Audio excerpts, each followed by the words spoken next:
This is episode 32 of the Animus podcast. I'm Optima. That's Aries. Say hello, Aries. Hello, Aries. That's McCrackenway. Say hello, McCrackenway. Hello, McCrackenway. Fair enough. Clever. Syndicate is a week away, so we're going to talk about just a bunch of things. But review copies are out, so if I'm a little distracted during this recording, then that probably means that I'm currently moderating a subreddit trying to ban people who are breaking embargo and putting out spoilers and things like that. Stay away from everything. Yeah, now's the time to leave everything if you can. I remember it wasn't even a month after AC3 came out that you could type in Assassin's Creed 3 into YouTube and one of them would automatically fill in Assassin's Creed 3 Hatham death scene. No! Stop! So Yeah. Very, very careful. Yeah, carefulness intensifies, please. Okay, so we're going to talk about a bunch of things today, some of the news this week, and also what we expect to happen next week, and things like that. But first, what did we all do this week? I talked about it a little bit last week, but I finished the Uncharted series. Nice. Which was a ton of It's a fun. good one. And I had a lot of fun with that. And after that, I won't talk about it too much, but I put up a post asking if people might want to see a Assassin's Creed game in the style of Uncharted. And the overwhelming response was no. Which I didn't expect. And it was very interesting, actually, because it allowed me to explore and see a bit more why people play these games and the kind of aspects that they like. What surprised me was that a lot of people really play the games for the open world aspect, much more than I expected. And like, personally, I play for, probably above all else, I play for the story, and I really enjoy the story. And so a linear style Assassin's Creed game would probably add on to that, and the story focus.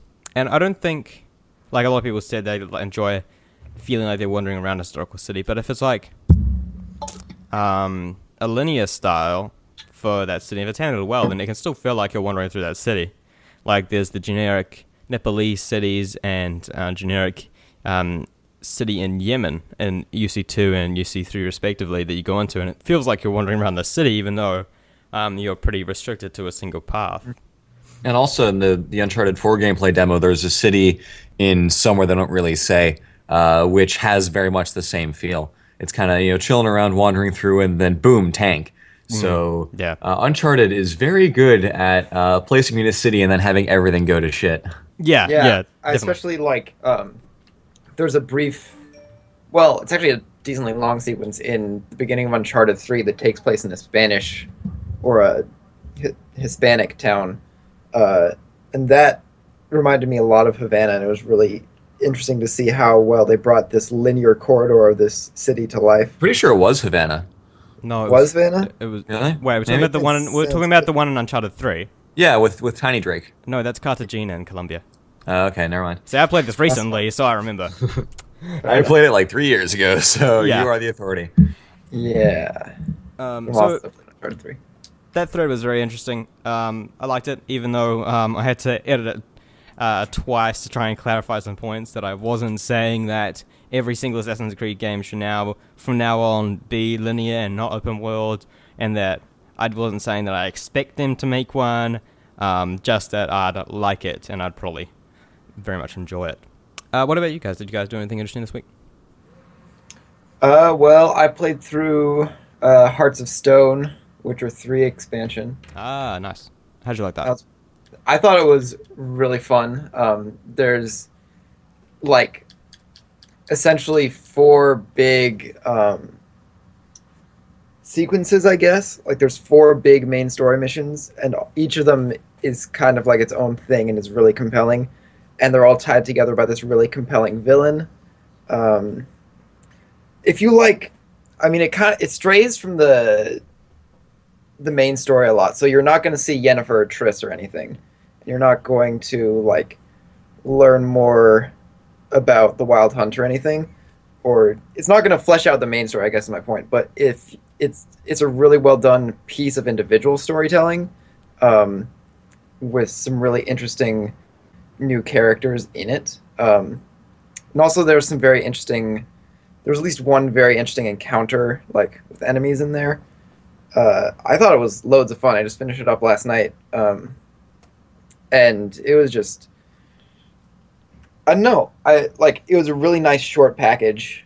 Uh,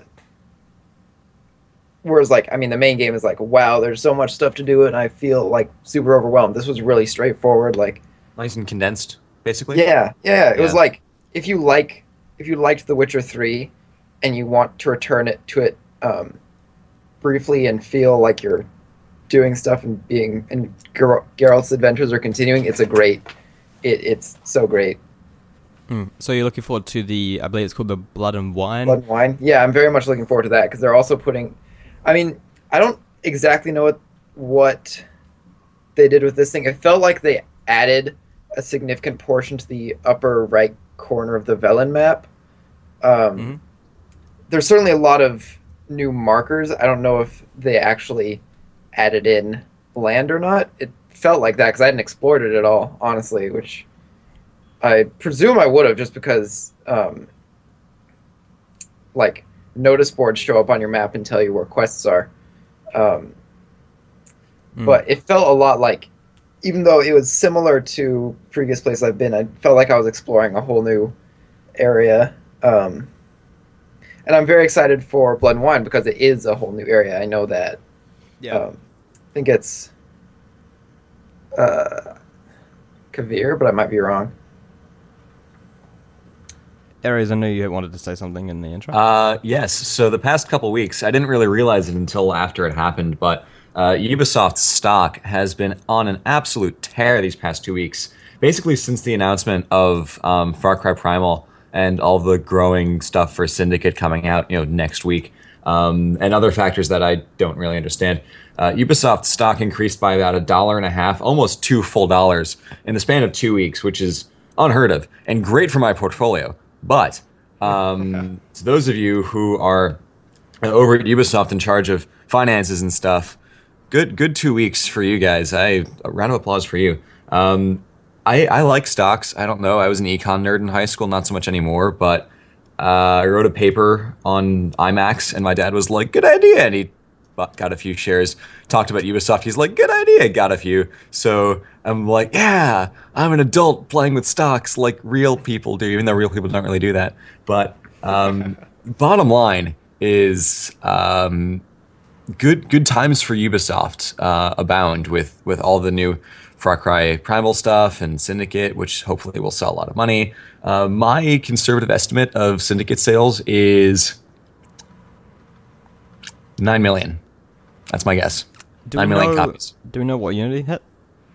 I think 3 was about 12, 4 was about 10, and I think Unity was like 11 or 12 million. Mm-hmm. Yeah. Okay. Because a lot of people bought Unity. Not a lot of people liked it, but a lot of people bought it. Yeah. So, yeah. Mm-hmm. Yeah, that makes sense. I could see that happen. Yeah. Before we get into the news, anything else you guys want to mention that haven't this week? I want to mention that I've also been watching iZombie on Netflix. Oh, And yeah? I found that to have a lot of fun characters and an interesting plot thread, so people should check that out. It's a lot of fun. I watched the first episode of Scandal yesterday. That was cool. I love that show.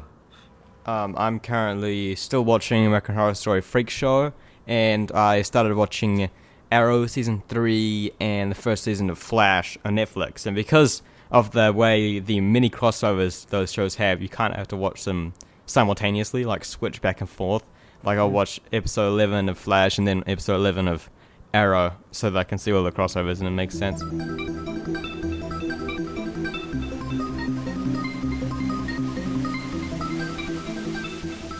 And as it has been another week, there is another Assassin's Creed Syndicate trailer out. This week we have been graced by the excellent, I say, historical characters trailer, which features the likes of Karl Marx, Charles Dickens, Charles Darwin, Alexander Graham Bell, Florence Nightingale, Queen Victoria herself, and someone else who I've forgotten. But I would say definitely give this a go. It's probably one of my favorite trailers to get me hyped up for characters and the setting of a game.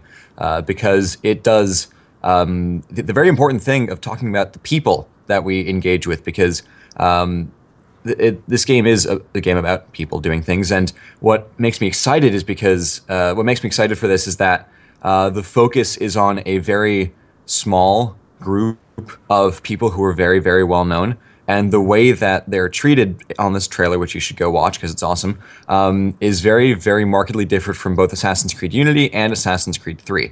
Because in AC3, as we've discussed before, you're too close to all the events and stuff, but in AC Unity, you're too far detached from the events. The way to strike a nice balance is to have you attached to the people, but not necessarily the events, which is a lot like the way things were handled in Assassin's Creed 2, because you were very, very close with all these important people, but you didn't Forrest Gump your way through every important battle during the Revolutionary War. So I could gush about this trailer for a very long time because I like it very much, but I'll open it up to you two. What did you think about it? I love it, baby. Yep. I'm so looking forward to meeting all these characters and talking to them about what they want, what they need help with, and things like that. And meeting Karl Marx will be great to hear what he has to say. Is this? I believe this is after he wrote the Communist Manifesto, wasn't it? It would have been afterwards, yeah. Okay. Yeah. It'll be very interesting to see how his ideologies affect Jacob and Evie. And I really love that one shot where we've seen it before, actually. We've seen similar shots before where I think Karl Marx is explaining what he needs help with, and then Evie is like, we accept. And then Jacob's like, wait, hold up. Shouldn't we just talk about this first? Which I thought was great. My favorite part of that is Jacob's like, whoa, should we consider this first? And then it hard cuts to Evie killing the shit out of some dudes. And then it cuts back to Jacob like, all right, fine, let's go. So I thought that was very clever and funny. Yeah, it was good. McCracken, what did you think? I thought it was great. Actually, it probably makes me the most interested in Marx, honestly, just because I feel like things he says, especially in the trailer, align very well with what the assassins are doing in the first place. But honestly, just like hearing lines from all these characters really makes me hopeful that they'll be fleshed out in the game, and you'll actually feel like they're real characters, whereas in Unity you kind of got like they were like all cameos almost. Like you interacted with them for like 20 lines interchanged, and then they were gone. Yeah, they played up Marquis de Sade so much, and you ran into him twice. Yeah, it was a bit. That was not so great, but. But judging from the Uplay actions which have been updated, which we'll talk about in a second, there's actually a separate segment for actions and rewards to do with the historical characters, so it actually makes it sound like these are actually going to be a set of side missions. Which is really cool. I like that a lot. I like it, especially if there's some kind of story to them and like characterization, instead of Darwin going like, people don't like me, can you fix that? I like it quite a bit. It's just, that's probably my only issue with it, although I don't expect that to happen. I also expect them to kind of weave their way through the main story as well, not just be in these side missions, because that would be kind of strange if they were just in the side missions. Like with, we see Evie carrying Clara to Florence Nightingale. That was Clara. Oh. I think so. She looks identical to Clara, but then again, all the street children could look the same, which has happened before. Whoa, racist. No, just kidding. That would make sense story-wise. I doubt that Clara, like, hitting her head or something like that would be a side mission. It's kind of funny that Evie's like, is there a doctor anywhere? And then right behind her, Florence opens the door like, hi. One thing that I'd like to point out is AC The Hub 4 days ago posted an excellent visual comparison of the actual pictures of these famous people to their in-game counterparts, and I will say the comparisons are stunning. Almost exact copies in some cases, like Florence Nightingale, the Queen, and Duleep Singh look unbelievably accurate and well portrayed. They're take a look at it for yourself, because it's really impressive how well the AC team was able to make use of photographic evidence to create these characters, because it looks unbelievably good.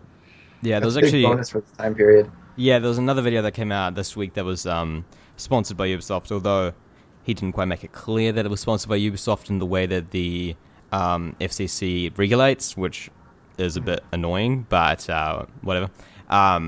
That pointed out specifically that because they have the photographs, it allows them to create a much more authentic time period, which I really like, and I like that they're putting up the effort. Oh yeah, was in, that the Did You Know Gaming video? Yeah, exactly. Yeah. And he only mentioned it was sponsored right at the very end, which isn't what No, the he FCC changed wants. it. Did he? I thought he changed it. Yeah. To the No Gaming. Okay, well, you're checking that. Yeah, they mentioned that, and a lot of the characters actually look like they're straight out of the photograph, like wearing the same clothes, especially like Queen Victoria and the last Maharaja, Dulip Singh, look like they're right out of it. Aries, did you find out? If the FCC regulates that it should be clarified in the title or continuously on the picture. Okay, it is not. It does not specify. I don't think it's even in the description. It was only at the very end that was mentioned it was actually sponsored. Like, I could tell it was sponsored straight away because he's never done a preview video before. It looks like it says sponsored by Ubisoft in the description. I think it's related to that. Yeah, yes it does. In the description, but it should be in the title. It needs to be in the title legally. Yeah.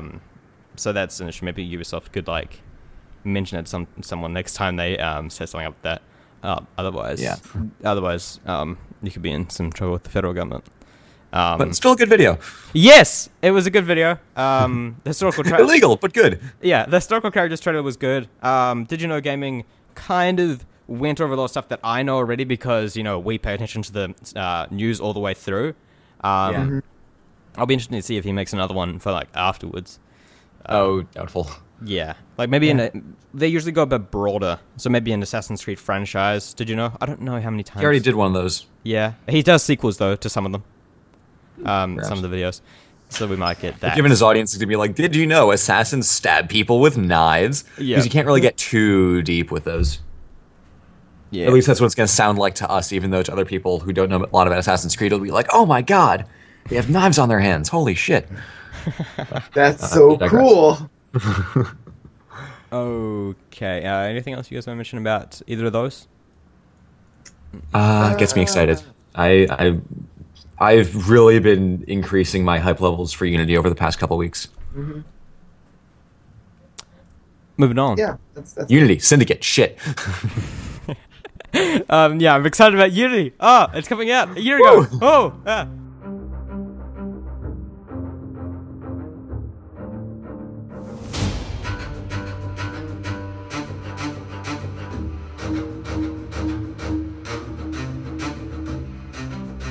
All right, so a small piece of news is that there's going to be a little bit of free DLC post-release for Assassin's Creed Syndicate.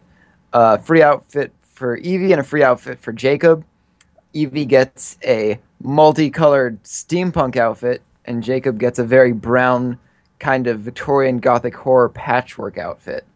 It's not much, but it's nice to see. What are your guys' thoughts on this? I like it. Any free DLC is good DLC. This reminds me of how Stated Project Red is handling it for The Witcher, and they gave us 16 weeks of just small little, like, one quest or some outfits, and it's just like it's just a good gesture, you know. It's just like, some people could argue that, you know, why didn't they include it in the game in the first place? But, you know, it's extra stuff. It's free. So it's pretty much like being included in the game in the first place. So I don't have an issue with it. I like it. I don't know how much I'll use these robes, these outfits personally, but they're a bit conspicuous. I like Evie's steampunk outfit, even though some people have said that, you know, it's not really steampunky. You can see these electrical bulbs on her shoulder, and I think isn't the whole basis for steampunk that electricity never took off, and that, you know, people use steam power. Don't question it. Not necessarily. It's just like an expansion of Victorian visions of the future, I guess. And then with Jacobs, I really like that Frankenstein's monster style. It looks really cool. And we've got the split coat, which reminds me. Some people have said that reminds them a bit of the early, like, the alpha leak from December. Oh, I wish that outfit would show up in the game. I fucking love that outfit. I think it probably will through, like, McFarlane's Toys or something, like last year. Oh, I hope so. Year. Yeah, which means it'll probably show up through DLC eventually. Yeah. Yeah, I drew the connection to Witcher 2, and though it's not as, like, massive as which are, hey, 16 free DLCs, some of which are missions, some of which are armor and stuff. I mean, these are just cosmetic, but it's a step in the right direction, which is more than, honestly, I know of any other games coming out at the moment, though. I haven't kept up quite as much on other games, so I keep up as much as I can. I'm sorry, I'm just reading a post, which is... Is it spoiling the modern day for you? No, this one's just idiotic. No, yeah, I'm currently dealing with, as I mentioned a second ago, I'm currently moderating, so I'm currently dealing with all these different modern day things, and I just removed some, but there's also this one which is... I'm not gonna name it, but it's, yeah. It's something. Okay. So, anything else about these two free outfits? They actually pretty much mirror the, because they're coming out on November 17th and November 3rd, they pretty much mirror the content that's coming out, what's the outfit pack that's coming out in November as well? I believe Jacob gets a steampunk outfit. I don't know, I can't quite remember. Yeah, it's been a while since I looked at the content of the season other pass. outfit is. Isn't it Jacob gets a steampunk outfit and then he also gets the Sherlock Baker Street? Oh, yeah, I that's think that's right. it, yeah, that sounds right. Okay. I thought it would have made sense that Evie would have gotten a movie monster outfit to mirror this directly, but apparently not, now that I remember. I don't know what movie monster... I don't know. A lot of movie monsters wife. I guess, but Frankenstein's wife is kind of campy at the currently. Like, Most people don't movie really monsters take... are campy currently, though. Well, I don't know. Have you seen that new trailer for that new movie about Frankenstein? Probably not. It looks like The one with Radcliffe. Yeah, and that guy from X-Men First Class. It's I've heard about it. Yeah, it looks like well, there's actually two trailers out. One looks like a comedy, and one makes it look like a thriller or a horror. So we're not quite sure which was yet, but Gotta love consistent tone. yeah, exactly. Just like Metal Gear, isn't that right, Ares? Oh god, don't get me started.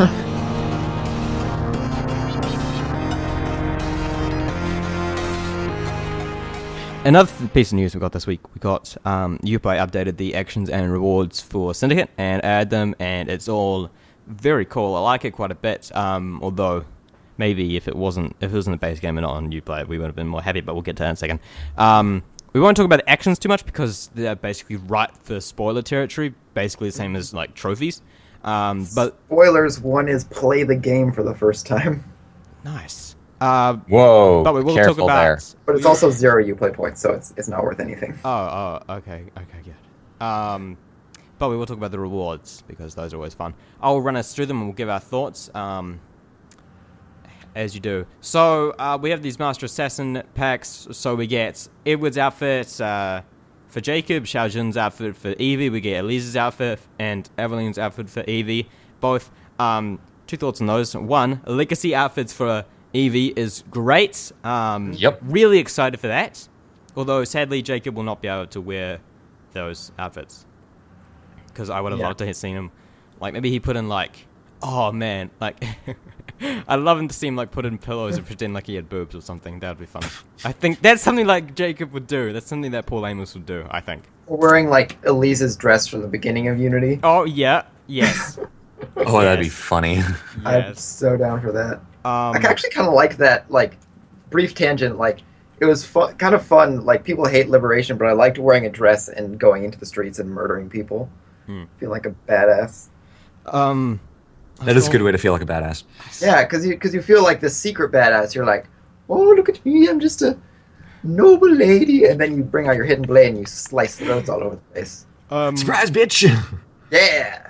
Now, I understand that I skipped a reward, but we'll get back to that. There's also a reward to get Helix credits, which Helix credits are back like anyone doubted it, but it's still not too happy about that too much, especially after the crap they got for it last year. Yeah, which is silly because they're probably the least invasive microtransactions. Yeah, if you don't want to use them, you don't. It's simple as that.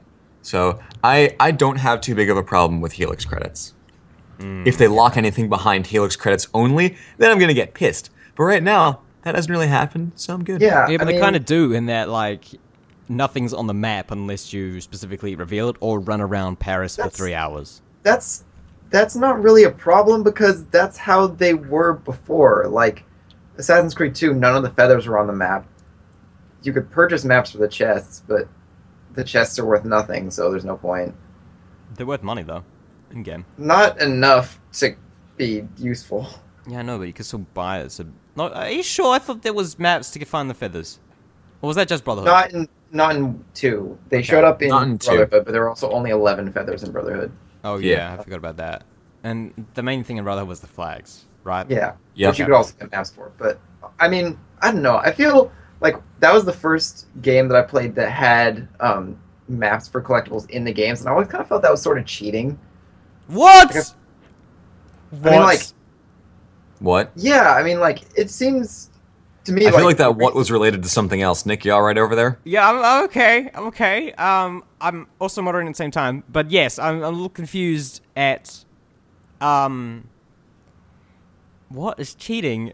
Like, being able to find them is cheating? What, Connor? What are you trying to do here? Otherwise, what's the point? There's no effort. It's just busy work. I mean, That's what It's- collectibles are, Connor, though. That's why people don't like them. They're busy no, work. but that's why I like them because they get you to explore. And one of the nice things about Assassin's Creed 2's feathers is that although you didn't know where they all were, there were only 100 of them. Even that might have been a little bit too many, but I liked if you're gonna do silly collectibles that are just to make you explore, then I'd rather explore naturally than have them all on the map, because then you come up with other strategies to find them. Like I would buy the chest maps and go find on the chests and hope that the path took me by a feather, and that worked pretty decently, except for a couple. But I would still maintain that Arkham Knight does its missions better than Yeah. games do collectibles, because Yeah. it's like, the mission's on the map. Go find it. If you suck at finding it, we'll give it to you after a while, but if you want to play it now, go. even Look, then, though, it search still for it, doesn't figure it give out you yourself. some of them. Some of And them it only gave you a still- hint at that point, so, like, still, good I job, mean, like, Rocksteady. There's I don't know. I always had trouble finding the burning bat symbols. I just replayed it, Yeah, and I still had fuck trouble the finding. burning bad symbols. And the bodies are kind of Anyway, hard. back to Assassin's Creed. Right. And another reward we have here is the my headphones are currently becoming twisted and it's annoying me. But another reward we have here is for the Ezio outfit. Now this comes with a side effect. It also permanently increases in-game currency earned by 10%. Well, Now, I don't know how you guys feel about this, but I don't really like it. I've talked about these kind of like artificial boosters before when we had the whatever it was, the boost which allowed you to get more XP. But season like, pass experience bonus. yeah, that's it. I just feel like it'd make the game unbalanced because the game's not usually designed to support, someone getting 10% more of what they're getting. And depending on how complex the economic system, the economy system is in Syndicate, it could actually throw off the game quite a bit. And so I think that if I do get the Ezio outfit, which I probably will, because I have just so many Uplay points in contrast to like how much it costs because of inflation. I'll probably get it once I've monopolized like all of London, like you do by the time you finish the game. Anyway. Yeah, I mean, for me, like Ezio's outfit is not one of my preferred outfits, so it's always, if I really think it's going to be a problem, then I'll just not get it, because honestly, I kind of feel weird wearing the legacy outfits in any case. Yeah, same. I really I'll like probably wear kind of the like putting them Eevees, on, though. but I don't like to play with them. Yeah, I'll probably put on Eevees for a little bit, just because they're ones we haven't had for a long time. Cool. Characters that we haven't played as, really. I So really we should, like, like- yeah, exactly, because we can get the feel of like, oh, I can actually play as Elise or Xiaojun or Evelyn for the first time, and that'll be cool. So, I mean, I'll- two of those I'll we enjoy that. technically played as, but like, I but don't know. in a proper game. So for Yeah. people who have been crying about getting a Xiaojun game, close enough. No. No, Yeah, not close so- enough. She does have a British accent, but- just like Xiaojun, though. I will say as well, though, that I don't know. When Assassin's Creed first introduced its economic system, money was not really a problem. I mean, it was a little bit. I mean, you couldn't usually just go like, "Oh, I have enough to buy everything within like the first hours of the game," but before like the halfway point, almost, you could definitely buy everything you needed without too much effort. If So you invested in the the villa, yes, but if you yeah, didn't, then money was actually pretty difficult to come by. yeah, For but me, at at that least. point, are you really playing the game to the extent you should be? I don't know. I guess I shouldn't judge it like other people's things, but I feel like, especially with open world games, and since you mentioned your post, where everybody's like, I play it for the open world thing, I feel like if you have an open world, you kind of have to at least dip a toe into all the activities, um, Mm. especially the money gaining ones, since those are important. But I don't know. The experience one might be a different story because that's experience, but money I'm not so worried about. Um, I Early mean, on, though, like with Unity's early on before you started touching the Cafe Teatre, it's actually really hard to come by money. it is. Mm. I didn't like that because the other ones weren't like that. I mean, it depends. I kind of liked it in The Witcher, although it could also have been. It was also sometimes frustrating in The Witcher. Mm. Unity, Frustrating. Unity had this kind of like weird dichotomy where like if you don't touch the cafe, then it's really difficult to come by money. But as soon as you fully upgrade it, which takes like 20 minutes max to fully upgrade it because it's just the missions are super easy and quick. The main part of getting to those missions was exactly that, getting to them. But as soon as you finish upgrading the cafe, then you just get this endless stream of tons of money. It's like going to pick up Yeah, my... but it was still not like it was still not. I mean, just because they added in all the customization stuff, it was still not quite enough to feel like you were doing well money-wise, I guess. Yeah, like you couldn't... I see what you're saying. Like you couldn't buy every single gear piece unless you'd like done every single side mission and cleared all the chests. By which time, Even then, you're I own every piece of gear though. Like I'm pretty sure that's all I did. I upgraded the cafe, playing through the story, and then I got all the chests and things like that. yeah, To get all I the did gear. that eventually, but I didn't. By that point, I was done with the game, and I wasn't really just enjoying accumulating money and getting gear. Hmm. I don't know. I do know, like, some games it does break them to have a silly amount of income. Like, I think Saints Row the Third had a DLC that patched in, like a money boost that kind of broke the game for some people because, like, holy shit, I shouldn't have all this stuff at this point. Oh yeah, you mentioned that when we were talking about the XP. Yeah, I think yeah. I don't know. I think it's not necessarily a bad thing, but I think that can be said about a lot of things in games. So it's probably something I won't have full judgment on until I play it. Mm-hmm. I'm just thinking about right now. You're right, Mercakaway, absolutely. The amount of money or the rate at which you accumulate money in a game and when it ramps up and when it slows down or whatever can have unbelievably powerful effects on how the game plays. And it's such a small thing that you could tweak up or down with a couple clicks of a mouse, but it can drastically over underpower you in a game, and that could be potentially very destructive to your experience. And it's in such a I don't know, small though. little parameter. With this one, Yeah. like, since we have like solid outfits and there are fewer of them, I kind of want to get to the point where it was in the Ezio trilogy, where like when I wanted to change a face, I could just buy a different color, Yeah. like super easy. Mhm. I would like to have all the outfits available by like the halfway point, so I can just switch between them whenever I want. Speaking of different colors, Colors confirmed? There's some more rewards here. We have the, of course, what we saw a little bit of last year with Unity, the color changing, like color palette changing for the outfits. They've added that to Uplay again. We've got Ubisoft Blue. Which looks pretty sexy. I like it. And we also I like have those games. teal, which is cool. Not as I much of a just fan of teal. don't want to have a repeat of Unity where half of the colors were some version of green, because that was Oh, yeah. kind of Not- ridiculous. I don't personally like many of the green colors in Unity. No, so there were only about 4 colors in all of Unity that I actually enjoyed. The model is, of course, I think we said this a couple weeks ago, but AC Revelations and AC Brotherhood to a lesser extent, absolutely the way to do colors in games. They were unbelievably beautiful. And I hope that they do a little bit more variation with Syndicate, because I really don't want to have to switch between 2 or 3 colors, because the rest of them are all ugly shades of puke green. Damn it, Rooks. Not a fan of the green they have for the Rooks, but I'll probably get over that at some point. Yeah. I expect you won't be able to change that color, but I kind of wish you could, just because I've played some Saints Row, and you can totally change what they're wearing and some of the colors there. But if the Rooks changed to match your outfit, that would be so cool. I would love that. But I doubt it. Yeah, probably. And then that would be like a massive undertaking, though. That would be like, you would single-handedly keep the flag and banner system and business in business. Like, every single time you change your all the Rooks, so you walk past and you're just like, ah, shit. Go over to the Taylors, boys. Come on, gotta do this Animus. Yeah.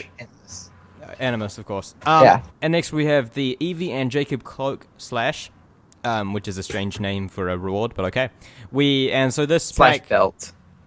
Oh, it's cut off. It's just I off get the it. screen, yeah. I get it. Jacob's Noble Assassin Belt improves his defense. Evie's Killer Lace Cloak improves his stealth.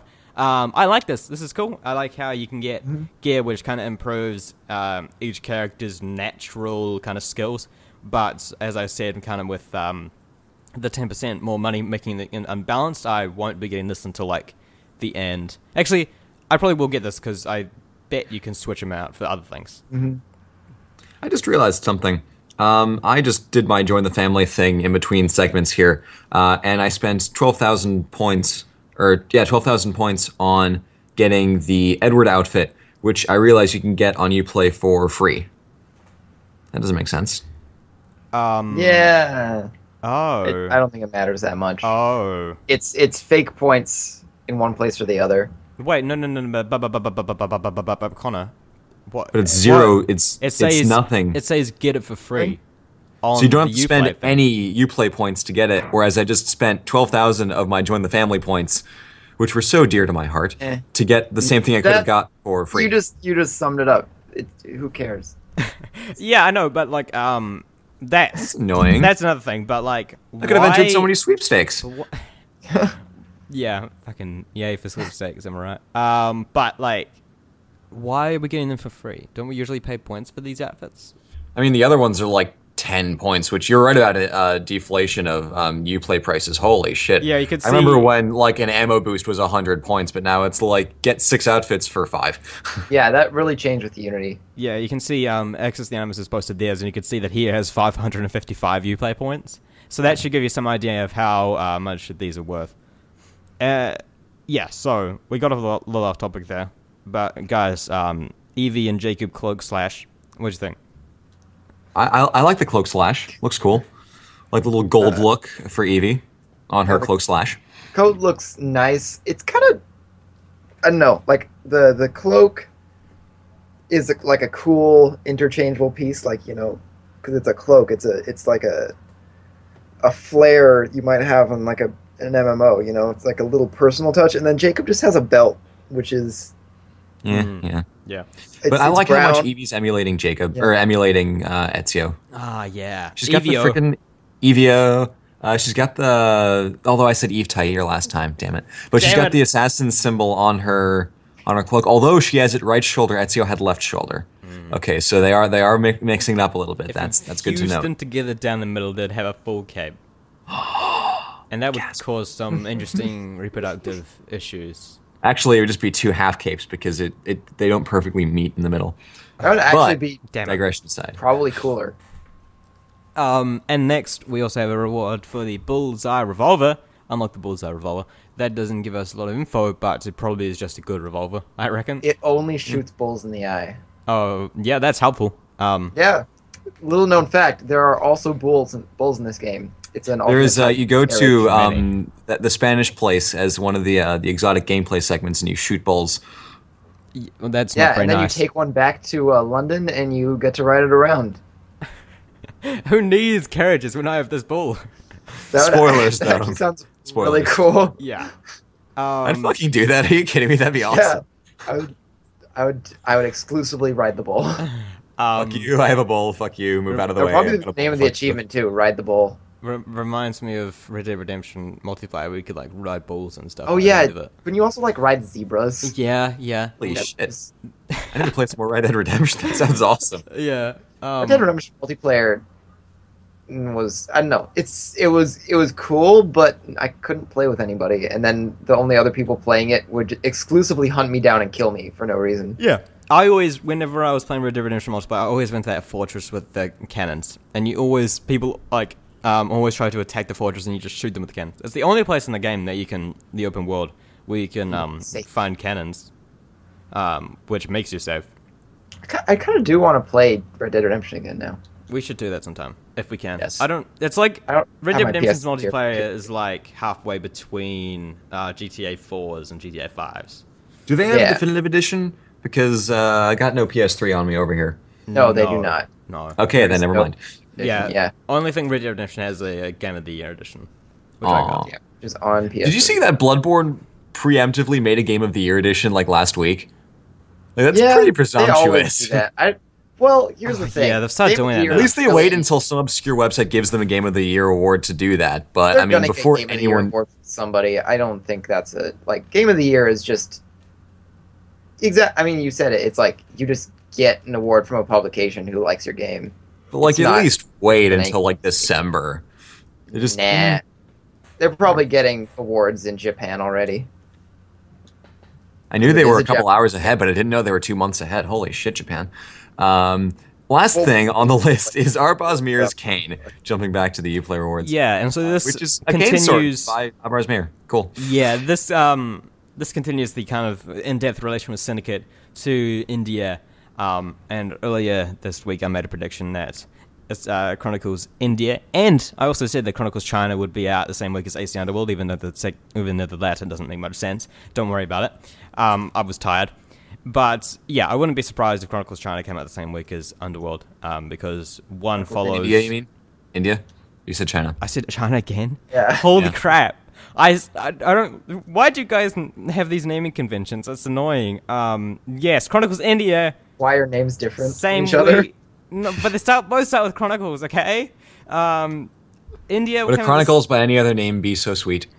India same week as Underworld because one follows Arbaz Mir and one follows his son, and so there could be the link between India there. But yeah, there's a lot of links between Syndicate and India. I'll be surprised.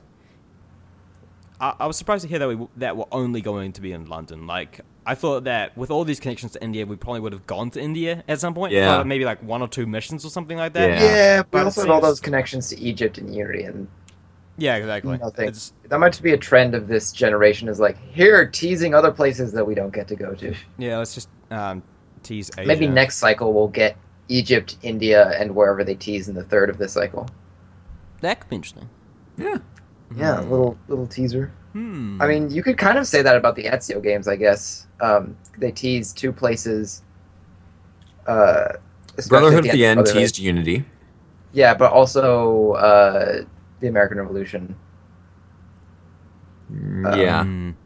Okay. Oh yeah, the modern day. That's There's right. Freemason. Yeah. I don't know. Okay. That's nothing. That's like lazy conspiracy theory. That's all the rewards we have. Do you guys have any other thoughts on Uplay for Syndicate? I think I feel sorry for PC players who have to launch it through Uplay. But as a console player who basically just gets a bunch of free bonus stuff, since again, like the change of the Uplay points to like the value of rewards, I guess. I'm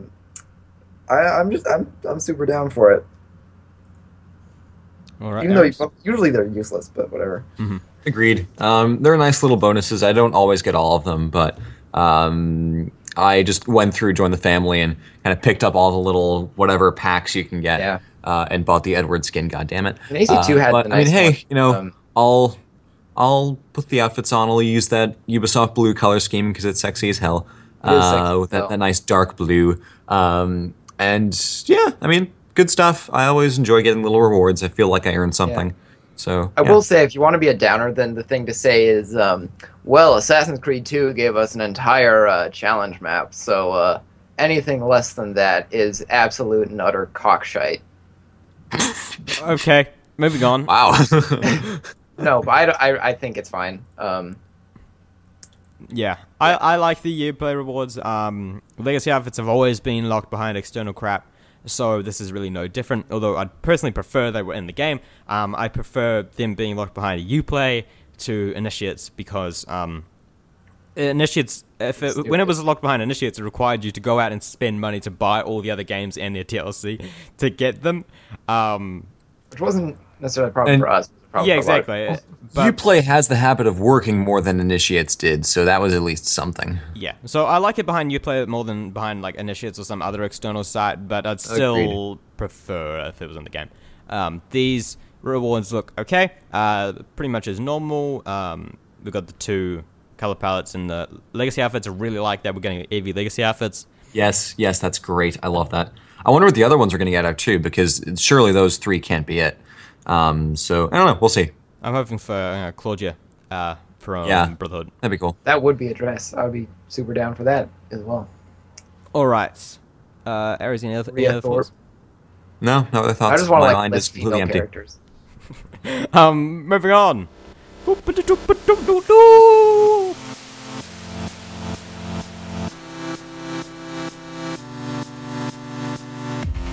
Holy crap, guys. Syndicate is 5 days away. Holy shit! What do you think about that, guys? Are you going to play Friday? Are you going to play all weekend? Yep. Do you guys have any pre-existing commitments over the weekend that will stop you from playing? Yes, actually. So this weekend is Parents' Weekend at our university, Hackaway and I. But my dad's coming next weekend because he was like, Parents' Weekend was super busy last year. Hell nah. So I have Friday night to play Syndicate. And if all goes well, the shipping gods will smile upon me. And from the glorious heights of the Amazon warehouse, Assassin's Creed Syndicate will descend from the heavens into my mailbox. And I shall play it for the entire night until about 3 in the morning. Then I'm going to go to sleep. Wake up. We'll record the podcast. Then I'm going to go see my dad, hang out with him for the weekend. And then I've got the week to play, the next week to play. And then we do the spoiler cast. But I'm actually kind of stressed about being able to finish it in time. I've never had that feeling before. It's really weird. Like, oh god, I wonder if I'll be able to move my schedule around to accommodate playing a video game for this podcast I do. That's a sentence I never thought I'd hear myself saying. But it's cool. Connor, are you going to be playing Friday? I'm really definitely playing Friday. I'm a little worried because, I mean, Aries and I just got assigned a Greek paper, which should be fine. I'll probably knock out most of that this weekend. But I was also assigned another paper for a class that Aries doesn't have. So that's kind of annoying. I now have to do a bunch of papers before, and they're all due, the week after Syndicate comes out, so I really have to do them on the weekend, which is kind of a problem when Syndicate came out at the start of the weekend. But I'll probably get Greek done, and then the music theory paper will just be kind of a half effort done while playing Syndicate. So I have no commitments next weekend, so I'm looking forward to playing the entire weekend. And unlike you, Aries, with your struggle to finish it in 2 weeks, when I really like a game, I just want to stretch it out and play it for as long as possible, but still play it every single day for a few hours. So with Uncharted, I frequently take a break and go watch some Netflix or something so that I could and chill. No, sadly. But I didn't want to finish all 3 games in 2 days. I wanted to spend the whole week playing because I had fall break this week. No, I know. Usually it takes me about a month to get through an Assassin's Creed game. And Watch Dogs, some people know, took me 3 whole months because I sucked at playing that game. Yeah. Also, you stopped playing. I took an entire month break in the middle. I was like, whatever. Usually it took a huge long time. Yeah, I'm going to have to, but now I'm with Uncharted, I could have played at however fucking speed I wanted because I don't moderate a forum based on it. But I also need to get Syndicate kind of knocked out so that I can get back and actually deal with the spoilers without being spoiled myself. Yep. So I'm really confused about how I should handle this. But I'm sure I'll work it out eventually, maybe, probably. Yeah, because my instinct is definitely because I think we talked about in our very first official episode, like I like to do all the side stuff before the game ends. Yeah. So getting through the main story for the spoiler cast so we can talk about it is a little like, oh my god, don't rush me, guys. Jesus. I just want to do Fight Club, and I want to not talk about it, and then I want to play with Charles Dickens, and I want to play with blah blah blah blah. And play with them. Yeah, exactly. I have fun times in my train. Your train's got a special car on the end. Jacob's special place. Yeah. No, but I don't have an issue with like, getting it done in time. It's just like, because I will be finished in 2 weeks. I know that much. Because that's 2 whole weekends, and I don't have a life. And homework isn't all that strenuous usually, so I don't think that's going to be an issue. It's just like, I don't really want to knock it out in one day. I want to extend this glorious party time. But the sad thing is that about Friday is that I actually get home quite late on Friday, like 9 o'clock. It's rough. And it's, I have some pre-existing commitments for Wednesday, Thursday, Friday, which I'll talk to you guys about when they happen. But like, I won't be playing very much Friday night. It'll have to be Saturday night for me to get into it truly. That's sad. And thoroughly. So you guys will pre-ordered it? Yep. Yep. It was that actually just a couple days ago. I finally pre-ordered. It's like, oh shit, I should probably get that coming. Yeah, I pre-ordered last week, I think. We've got the review coming out Thursday morning for the United States. Wow, nice embargo. Good, nice day in advance. That is Ubisoft learning their lesson from Unity. Yeah. So that should be interesting. I'm excited to see what they have to say. From what I've seen on Twitter, it's a thumbs up emoji, so that's nice, I suppose. Good. Everything we've heard so far has been pretty positive. Even though there was very little.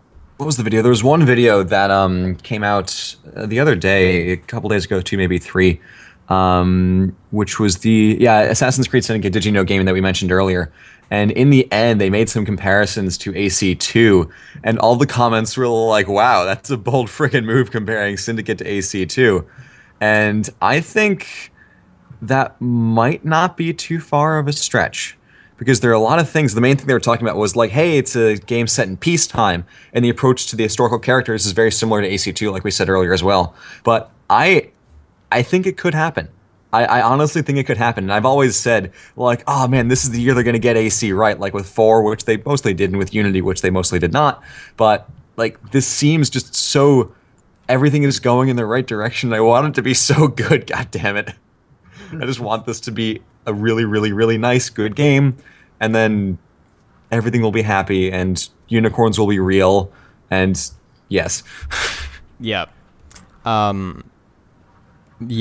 I just don't like that they're comparing it to AC2 2 years in a row. Like, a return to form. It's like, at a certain point, we kind of have to move on from AC2. You can't just have that be the constant backbone of the series, which we always default back to. But most of the Unity comparisons were to AC1, like the assassination missions, like, oh, we have this open space for you to just do your thing. The AC2 assassinations were very straightforward. I think they they were very related to the structure of the AC4 missions, which were like, here's a target, there's pretty much one way to go about it, but still, it's cool, so go do it. I thought they were more like that. Yes. But that's another conversation for another time. Yeah, I agree. Although, for right now, just fripe. So much fripe. I'm actually excited now. Like, seeing those legacy efforts on Uplay, I was just like, it made it all real, and I was like, give it to me now! I need it! I want to play it right now! Give it to me! Come on! I'm just sad that I finished Witcher 3 DLC so fast. I'm like, no, I can't, otherwise I'm gonna like fall into despair until Syndicate comes out. It's like, no. I really like the whole theory that the Cliffhangers, Katie, our good friend of the podcast, has put forward that the reason the game comes out on a Friday is, and I don't know if we mentioned this before, but the Battle of Philippi, which is a Roman battle, has to do with Brutus and the Shroud, is that same day, October 23rd. So I would love to see the opening sequence be that nice, awesome Roman battle, because that would be super freaking awesome. From the very, very vague things I've heard, the intro is kind of cool.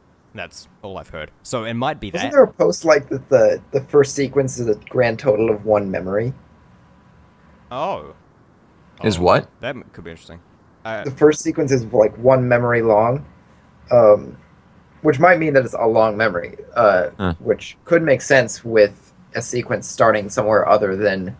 Well, I mean, the twins supposedly start in Crawley anyway, so... Yeah, and we make our way to London. Mm-hmm. I would like to see a trend that every game starts off some place that is temporally removed from where the rest of the game takes place, like with Jacques de Molay and Unity, and possibly the Battle of Philippi with Syndicate. That'd just be cool, where it's like, oh, where's the intro going to go this time? That's always the last big surprise that they have in store. Yeah, I mean... That'd be fun. I think there's a fear with some things, like, for, like, games or stories to become... to, like, always have this piece of the formula that you always expect to see. But sometimes that's not a bad thing. Like, an intro that goes to a different place each time would be, I think, really fun. So, but then also it still works because it's not formulaic, because it's always someplace different and that you're not really expecting. The point is, like, you're always expecting, like, some twist on this one idea, I guess. Yeah, there are better examples than that, but that's just what it struck in my head. Yeah. Like in an anime episode, at the end of it, or I guess an episode of everything, like, you know, they're on a quest to find something, like, and there are, like, 7 pieces. So at the end of each episode, you expect them to get the piece. And, like, that's every day's format. That's probably the most extreme example, but I think that the intros would be a much better application of something like that. Yeah. So, to wrap up, let's hope that exactly 1 week from now, we will be back here saying how much we love this game. Oh, I would want nothing more than that. Hopefully. I want so badly to love this game. Yeah, I bet that, like, even if like a week later I think it sucks, like, from when I first started playing Unity and for the first few months, I was like, this game is so good. It took me ages to, like, look a bit more analytically at it and be like, the story isn't really all that compelling. So I think that, like, next week we're going to have nothing but positive things to say about Syndicate, unless it's a broken mess, like Unity, which I really doubt. I'll be seriously surprised if it's no broken. news of a day 1 patch so far, which is, I think, telling that Syndicate is nice and playable. Yes. But I agree, Aftermath. I am very much of the mind that I will enjoy a game mostly through my playing it, and then only afterwards will I think, you know, that kind of sucked. Yeah. There are a lot of really bad games that I only realized were bad after I had long finished them, and some good games that I only really realized were good after I had long finished them. So for the most part, whenever I'm in a game, I'm like, yeah, cool, let's go, let's do it, and just really excited to go. But yeah. Oh, I'm so freaking hyped. Yeah. Anything else you guys want to mention about Syndicate before we move on?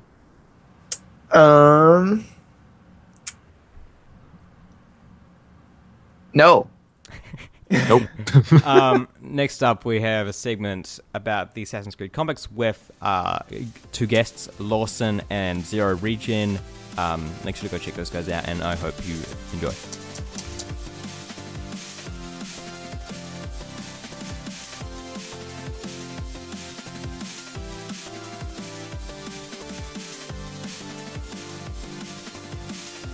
Now for this next segment, I am joined by Lawson.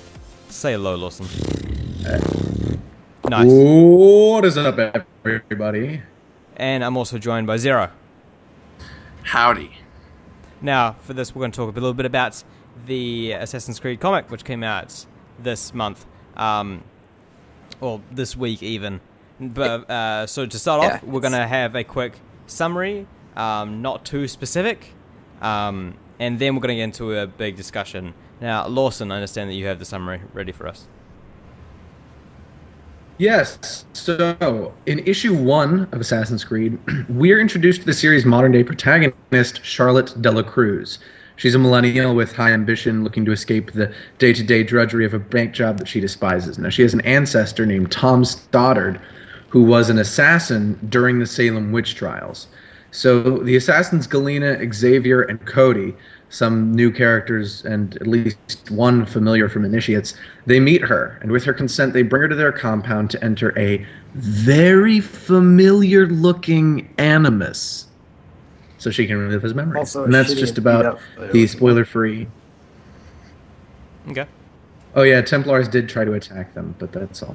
You know, Yeah. you'll find out when you read it. So, you, Lawson, Zero, and Connor all have read it. I've read a few reviews, but I haven't gone around to the thing itself. As have I. Yes, so is Aries. Same as me. What did you guys think of it? First impressions, before we get too analytical. Give it to me. Well, First for me, impressions- I would probably give it a 5 out of 10. In terms of, and my first impressions were, this is not great. I honestly was pretty disappointed, but I'm giving it the benefit of the doubt in assuming that this was kind of like, you know, we're just putting all the pieces in place so we can really blow your mind in the next few issues. Okay. Yeah, at this point, I mean, a lot of the issue is spent on establishing the character of Charlotte, who, at this point, is honestly sort of annoying. I don't know, like, this is a very small spoiler. When she meets the assassins, she's, like, very excited about it. Like, she exclaims, like, yes, and is immediately on board. And honestly, I feel like it's a lot more serious than she's taking it, and it's really weird to have this really, I don't know, it's hard to describe her, but she's a bit too obnoxious, I guess, for my tastes. Can I elaborate on that? Sure. Because I think I kind of understand what you mean. Because she's not very well characterized yet. Like, she doesn't have clearly defined traits. You don't automatically kind of have a good idea of who she is. Where you can compare that with, say, Daniel Cross from his comics. He was really clearly well defined as a character. I kind of liked that she was excited about the assassins, just for the very simple fact that it meant we could kind of skip the whole, you know, moral conflict and oh gosh, I'm gonna join a group that kills people, or even just learning about the assassin's existence. We kind of got to just sort of skip all over that because she is already established as being someone who wants to be a Robin Hood type through just her real world behavior. So it makes sense why she wants to join the assassins. It's not like something that they just did that made no sense. So I think Charlotte is pretty much passable as a character. She's not a terrible character, but she hasn't yet become a great one. What I like about the Robin Hood type thing is that her job is working at a bank, which is the most anti-Robin Hoody type thing you can do, which is steal from the poor and put it in your reserves. So I think it's neat how they kind of set up that that great dissatisfaction with the way her life is going so far in the job world. She does a very Robin Hoody thing early on with her job at the bank. Yes, she does. Yeah. I don't know. Right. I was actually Spoilers, most excited she does about something right. I was most excited about the comic when we finally got to Salem, and then that lasted 2 pages, and then she threw up. But I don't know. Yeah. I'm definitely more intrigued initially with the character of Tom Stoddard and his actions in the brief time we see him. I don't know. I do feel like some of the setup is a bit ham-fisted, and like the introduction to, like, because this is a comic, it's not the games. They can't assume that necessarily people who are reading this comic have played the games or know what's going on, because this is one of the things it does is be another entry point to the series. Awesome. So there are a couple ham-fisted reintroductions to concepts like desynchronization and Abstergo, etc. I like how they handled the desynchronization. That was clever, because with Desmond it's like, oh, you desynchronized, start again. But with this, it's like, no, you really fucked up. You're gonna feel physical reactions. I thought that was well played out. I liked that part. I don't know. It felt Yeah, that was it felt clever. a bit like I don't know. Felt a bit forced, I guess. But Zero, you read it last night. What did you think of it? Yeah, so I think overall, it was a good start. I think mostly, what kind of cripples the story is that it's monthly, and while normally that's like normal with comics, I think it hurts this one because this issue did a lot of setup and it introduced a lot of cool things that we want to see move forward and whatnot, but we're not going to be able to see that like a month from now, and so that is kind of a con of this. But I did like some of the stuff it introduced. I was really surprised about the lack of Tom, though. There was really barely any Tom in this issue. Yeah, I think my biggest problem with the whole setup was just how undifferent it is. It's so the same to most of the modern day introductions that we've had in the past. There's a person who has an ancestor who it was an assassin and came in contact with a piece of Eden, and now either the assassins or the Templars, it's the assassins in this case, but it's been the Templars before, need to go through that ancestor's memories to find their piece of Eden. We've seen it before. It's a pretty common setup within the confines of this universe. I was kind of hoping for something a little more outside of the box. Like Assassin's Creed 4, for all of the crap that modern day got, it had something different. That was a really interesting window into the genetic memory exploration setup. And this is pretty much what you've seen before. In one of the little speeches, like the assassins explaining to her what's going on, like they boil down the entire Templar philosophy to they're trying to get the pieces of Eden to take control of people, and that I don't know, just like this complex thing boiled down to the same MacGuffin hunt we've always had. It's a bit well, it's just how the assassins see it. So, it's an assassin describing the Templars. They're not going to nail the nuance of the Templar philosophy. But I digress. Something I will say is the action's actually really, really well drawn, I think. How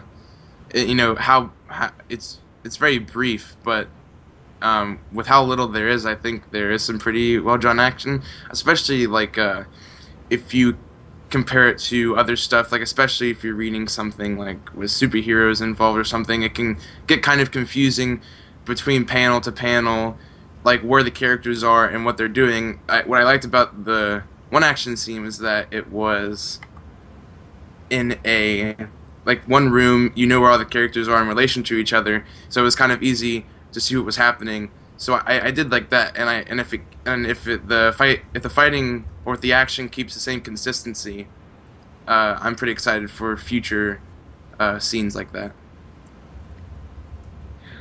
On the art, while the action scenes were pretty well drawn for the most part, I had a problem with a few parts of the art of the comic. For those of you watching on YouTube, we'll have some pictures on the screen here, so you'll see exactly what I'm talking about. In this picture, Charlotte, her face has become very potato-like for no reason. It's a strange little picture. Bleeding effect. It's the bleeding effect. It makes no sense why the proportions... She hasn't entered the Animus yet.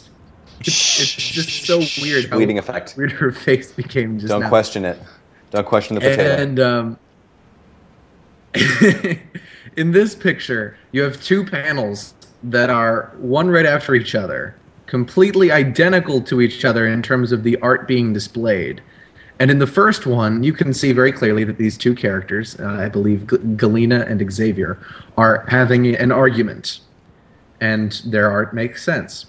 In the next panel, this art is identical, only Xavier is now talking to someone else in a completely non-argumentative tone, only now he is still pointing at Galena and yelling at her, despite the fact that he is having a conversation with someone entirely different. It's a very lazy kind of art reuse that I don't totally understand why. And then in this picture, Galena is talking to someone in that same argument, very angry, and she looks like she's smiling. It's just, I don't understand some of the inconsistencies of the art here and some of the weird differences in terms of, you know, how the faces get drawn. Because if it weren't for the obvious identifiers like hair and skin color, there could be some, you could pick two panels out of this comic and have one character to look very different between the two comics in terms of their face and their proportions. So that left a pretty sour taste in my mouth. So my overall impression of the art, despite at least one really awesome, like, wallpaper-worthy drawing, my overall impression of the art is pretty negative for this issue. And if I can add, one of the scenes that I did see was when there's a kerfuffle between some assassins and Templars. Someone gets stabbed in the face, and another person in the frame has a look of horror on her face, except it looks like she's excited instead. So it took me a lot of thinking to piece together, oh, wait, she's terrified because that guy's getting stabbed, but the way the mouth and the eyebrows are drawn, it looks like she's like, oh, hey, guy got stabbed, cool. So, again, weird art. So, to sum up... Yeah, just a couple pictures before that one, there's a girl who's looking in one direction and shooting in the completely opposite direction, and there's no real reason why. So to sum up, what did you guys think of it overall? I think it's an okay start. I feel like a lot of episodic things, especially, start kind of weak and then become more interesting later. Yeah, that's my feelings, I guess. I'm pretty disappointed in it myself. I was hoping for an intro that was a bit more immediately grabbing, because there's absolutely no reason why a 30-page issue of a comic book that starts a series can't be succinct and explanatory, but also leave you wanting the next issue. And I can't say I came off of this one with really high hopes for the second, although I do admit that I imagine once we get into Tom Stoddard and we get into the Salem stuff, we start seeing what's actually going on in that historical story, we'll get a better... the story will be better, I think, once we get there. Zero, what did you think? Well, while it wasn't anything exactly mind-blowing, I did enjoy it. And I will say that it did get me more excited for the second issue, just because I think that... So now that we have everyone introduced, we have all our characters introduced, now things can kind of move forward, and we can get to the actual plot, and things could be, hopefully can be a little bit more snappy. And now that kind of the setup is done, because, you know, you have to set up, like, everything has to really set up the story in the beginning. Now, not to say that this did it perfectly or anything, but I can kind of forgive it for being rather just normal and nothing too great, because it was setting up everything. But a pretty good start, honestly. I did like a lot of the stuff it introduced. Are you guys all okay waiting a whole month for the next chapter in this saga? Yeah, because I'm not I don't know. by it at the moment. Yeah, I'd imagine by the time the next one comes out, I'll have mostly forgotten about this, especially because of, you know, Syndicate being out. Yeah. But I will keep up with it, because I do hope to be, you know, up to date on what's happening in the story of the universe. So I'll seek it out for that reason alone, but I'll seek it out because I feel obligated to as an Assassin's Creed fan, and not because I really loved the first issue. All right. Anything else before we wrap up? I just want to say that as someone who isn't reading the comic, I don't really plan to, because based on what I'm hearing in this discussion, sort of what I've contributed myself, I just kind of feel sad because The Fall and The Chain were both so well done. Given they were graphic novels, not comics, fair enough. But I just kind of feel let down, like they could do better. They have done better. Why not better? So that's my take. I don't plan on getting the comics at any point. Mm-hmm. Yeah, I'm waiting for some kind of package or deal or graphic novelization of them before I get into it, because I really don't have an interest in just reading a few pages and then waiting a whole month for the next chapter.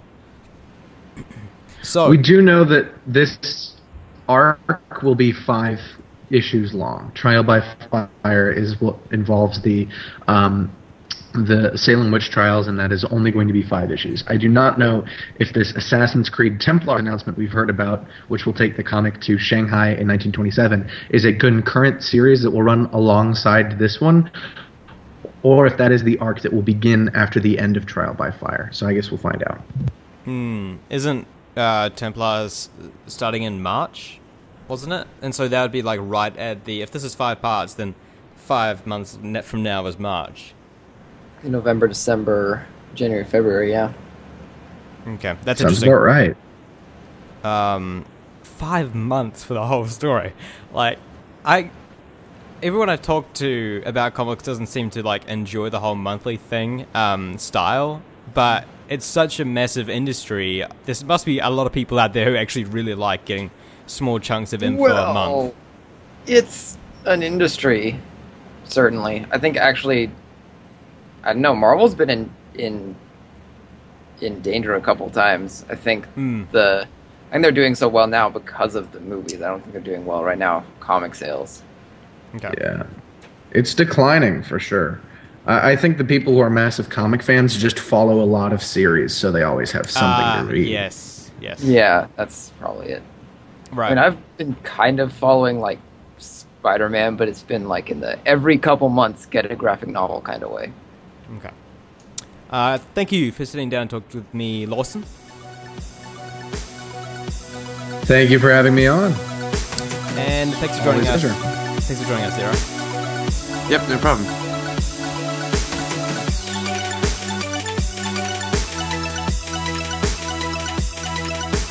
This has been episode 22 of the Animus podcast. Thank you all for joining me, especially you, Connor.